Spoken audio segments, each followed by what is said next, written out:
big hello to you from the CEO Magazine CEO Shows, and please welcome our guest this morning, Jim McKelvey, the CEO of SixThirty, a venture accelerator out of St. Louis. As some of you might already know, Jim is the co-founder of our favorite payment system, Square, along with Jack Dorsey of Twitter. Jim, thank you and welcome to the CEO Show. Wonderful.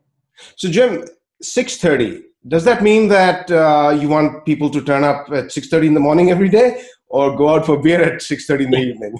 Both, actually, but it actually is a name that refers to the height and width of the Gateway Arch. So it's just a name we came up with, but 6:30 is a financial technology accelerator program. I understand. So it has nothing to do with architecture. I understand. Well, you do have a design though, because when I look at your work, this new venture that you are into, it's very specific. You're focusing on financial vertical, and because St. Louis provides access to the financial companies, and at the same time, you have chosen to work only with, it seems like, 4 companies a semester, if I may say that. Yes, for a semester. It allows us to really focus, and we're not trying to get as many companies through the program as possible. We're really trying to select, 4 that we think are all going to be successful and all going to add value in the context of 6:30. Right. I see that you're not spray and pray kind of venture capitalism, but you're highly targeted. Well, we do pray, but not spray. Not spray, yes. So if I would imagine, if I look at the numbers, it seems like you would expect almost 100% of them to be really very successful. Yeah, I don't think you're going to get 100% of any startup group, so I wouldn't, put the odds that high. But certainly, you want, better odds than typical venture portfolio. So why did you do it this way? You said it's not an architectural firm, but you look like you're coming with a very specific design. Why did you choose to give only 100K and only 4 months? Well, 100K is pretty significant for a startup, so that seemed to be enough to move the needle. And then 4 months is enough time that we can, work with the companies in depth, but then also get them, up and out. So the idea was really wanted to take these companies at critical early stages and, give them a boost. So the big thing with 6:30 is not the $100,000. It's the connection to the financial service ecosystem that's here in St. Louis. St. Louis has, depending on how you measure it, probably the second best financial service concentration in the country. So we're behind New York, but the firms here are very accessible. And so a great example is MasterCard. They're in Purchase, New York, but they have more employees here in St. Louis than anywhere else in the world. And you can add Scottrade and Stiefel and just a bunch of other companies to that list. Right. So hooking the startups up with those groups was really the main value of 6:30. Right. I noticed that. It's not the 100K, while 100K is valuable for a lot of people, but I don't think it's going to make a huge impact, especially you're looking for companies that are already there and they're not just coming up with an idea.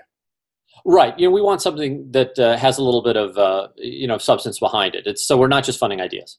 Right, you're not funding ideas. So does 100K really matter? Is that important, or would you even say that that's just one of the ways to attract quality candidates? But really, we are in the business of providing acceleration to already working existing companies. It depends on the company. We have one company that I think was very dependent on the money. Another one that I don't think it mattered at all. That was in our first class, but it's part of the package, and it's one of the things that I think an accelerator typically provides. It also allows us to, sort of use a more traditional model, so that's helpful. Wonderful. So when you say financial technology, you're not talking about companies that would be, let's say, creating analytical solutions for financial vertical, because that's not. In a sense, some people will say that's not a technology. And the reason I'm asking this question is it because your main value proposition is providing access to things that otherwise are not available to companies? Well, so look, for me to say what the most valuable thing is incorrect, because it's going to vary from company to company. I can say in the case of a lot of the companies that have innovative products, you can't just take an innovative product to market in the financial service world because you need access to the rails. And a lot of the big companies have the banking licenses and the insurance underwriting and access to the financial markets and things that otherwise would prevent a startup from taking their innovation to market. So I think personally that that's the most valuable thing, but really it varies from company to company. And in each case, the companies that we're considering have unique have unique value props. So now, if there was a business to business company that was in financial services, we'd certainly consider them. So if you have somebody with let's say you had a company that just did nothing but applied mathematics, and they had a better way of tracking performance, I think that's a viable candidate for 630. Okay, so it's not confined to just that. So you're providing access not only to these specialized services, but also to people, because Yes. you're basically helping them commercialize their value proposition. Yes, much as we can. Yes. Okay, so given that you're saying, no, I don't want to put a stake onto the ground and say this is valuable. What are some of the things that you'd say, amongst these 5, at least have these 3 for a company to be seriously considered for your semester?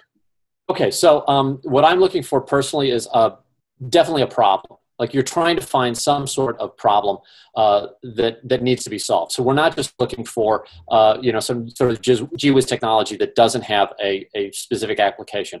I'm most attracted to companies that have defined a problem and say, okay, this problem exists for this reason, and here's how we solve it. So that's number one with me. Other things we're looking for is a very strong team. The company's got to be willing to come to St. Louis and execute. We're also looking for possible synergies with some of the larger firms that we're partnered here with. So that's an important thing. And then beyond that, it's sort of a question of does the product have, some style? Does it have something creative? Does it, is it interesting? That's sort of a soft criterion, but a lot of times, we see these financial technology companies. They're pretty boring. The stuff that they're doing has been done. It's not interesting. And everybody comes up with the same 5 ideas and so if it's mobile couponing, I don't want to see it. Right. So you're looking for something fresh ideas. That's great. That's great. But fresh ideas alone do not predict success, right? Of course. So the idea that you said we need a strong team, and we have already talked about that 100K is not really the key value proposition, but it's something that you're giving because they're moving to St. Louis, and you really want to help these companies fill the gaps that otherwise they won't be able to bridge. So the team, what do you mean by team? Do you expect all the team members? Do you expect them to have a company with just a single person, or already established a small group of people that are dedicated to it? So interestingly enough, we founded one company in the first round that was a single person. We founded another one that had very deep staffing.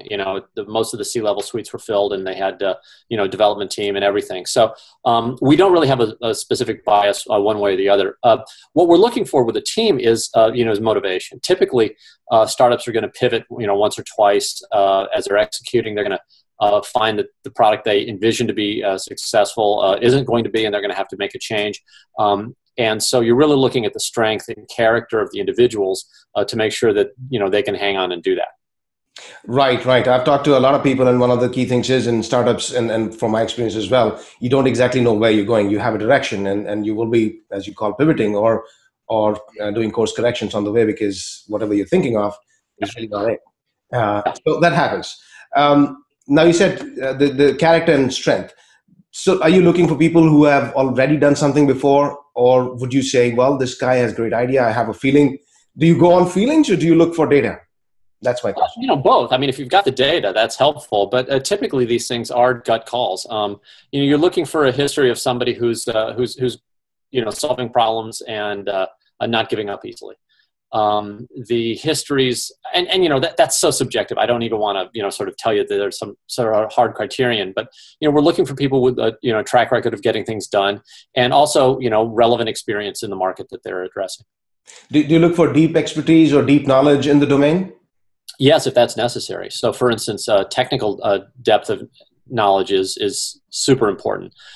If it's a softer skill like sales or product positioning or something like that, you can be a little more flexible. I don't necessarily need to see somebody with 5 years of marketing experience to believe that they can take a good product to market. Although it does help. It does help. So what about people who don't have the industry experience, got a good idea, they've never been in that industry, but they've got marketing and sales experience? How do you look at them?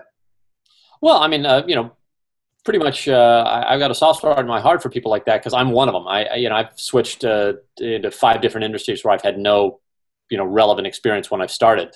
And if you've got the right attitude, you can gain that relevant experience very quickly. So just because you don't have the credentials for a particular vertical, if you demonstrate a mastery of the subject, that's good enough. So essentially there are 5 or 6 key criteria that you've established and you hope to find the more the merrier. Yeah, I would say that's right. Yeah. So why do you choose only 4? It's just our bandwidth right now. We have enough funding. We have enough resources. We can do a really good job with that. And so, 1 or 2 didn't make sense. And doing a class of 8 or 10, we would be too distracted. We would be stretched thin, and we wouldn't be giving the companies the best chance that we could.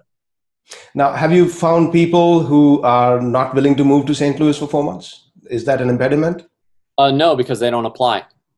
Oh, they don't apply. Yes, I can't. It's one of the criterion. If they're not willing to do it, we don't deal with them. Well, it's a good mechanism to sift through the applications, or even not applications, just getting rid of those people. I'm sure they're out there, and I'm sure I don't know them. Okay, interesting. Jim, thank you so much. I appreciate your time. Valued very much. Thank you. Good luck to you. All right. Bye bye.